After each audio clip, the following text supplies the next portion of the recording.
It was the kind of morning when the air carried both silence and history.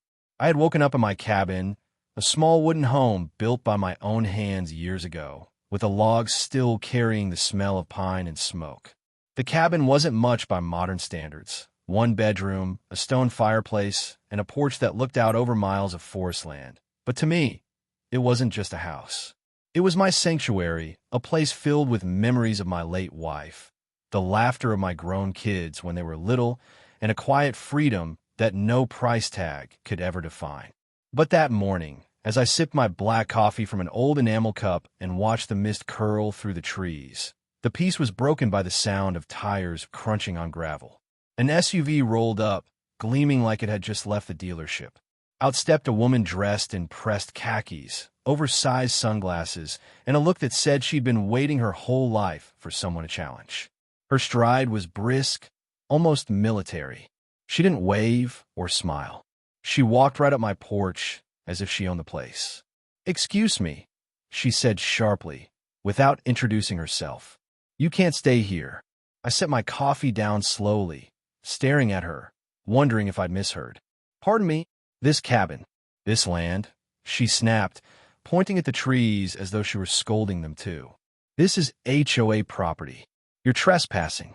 I'm the president of the Homeowners Association, and I'm telling you to pack up and leave before this gets messy."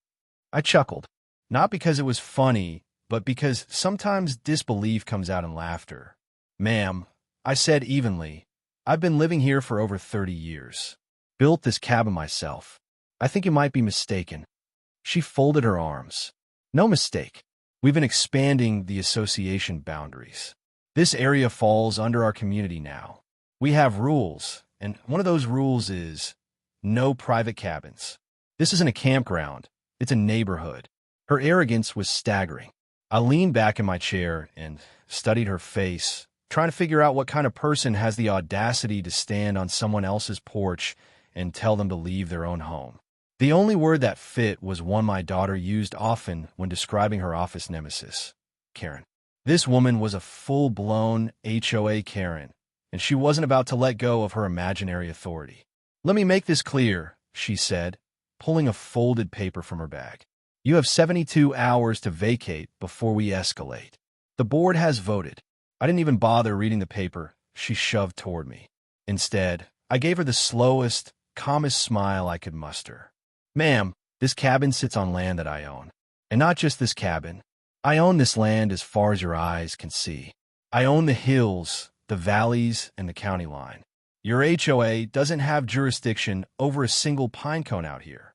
Her face flushed crimson, but instead of backing down, she pulled out her phone. "Fine," she snapped. "If you won't listen, I'll let the authorities handle it." And with that, she dialed 911, standing there like a soldier ready for war. I sat quietly as she rattled off some exaggerated story about a squatter refusing to leave HOA property. She glanced at me smugly while waiting for a response, clearly imagining the sheriff rolling up to drag me out. But here's the thing about small counties. Everyone knows everyone. And in this county, I wasn't just another name. I was the man who'd bought and preserved over 50,000 acres when the mining companies tried to strip it bare. I was the guy who built hiking trails, donated land to schools, and made sure the old church had enough wood every winter. And yes, by an odd turn of history and inheritance, I happened to own the majority of the county itself.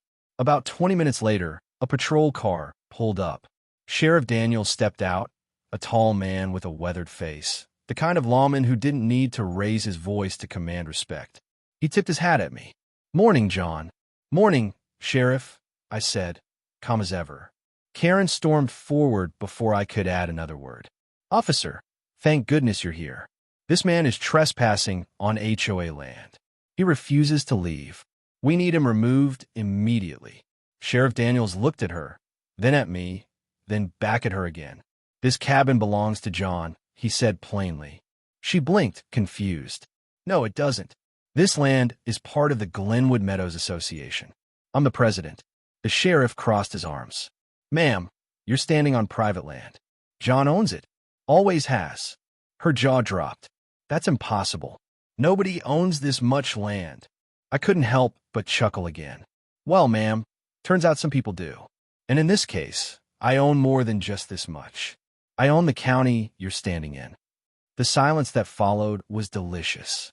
She looked from me to the sheriff, waiting for him to contradict me, but he only nodded. Karen sputtered. You can't just own a whole county. That's outrageous. HOA rules supersede personal claims when community interests are at stake. Sheriff Daniels raised an eyebrow. Ma'am, the only rules that matter out here are the county's, and John happens to own most of it. If anything, your HOA paperwork isn't worth the paper it's printed on.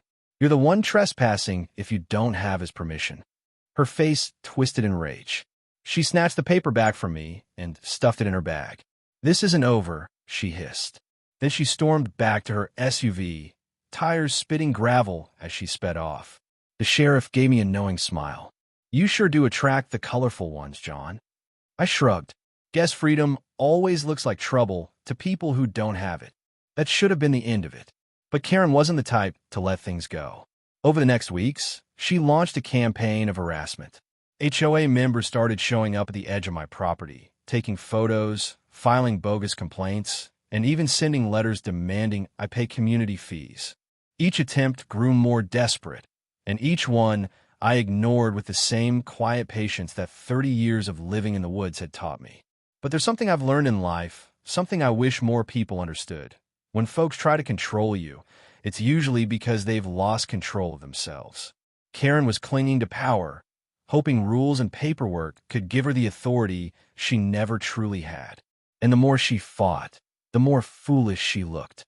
It reminds me of something my father used to say when I was a boy. Son, power isn't about owning people or paper.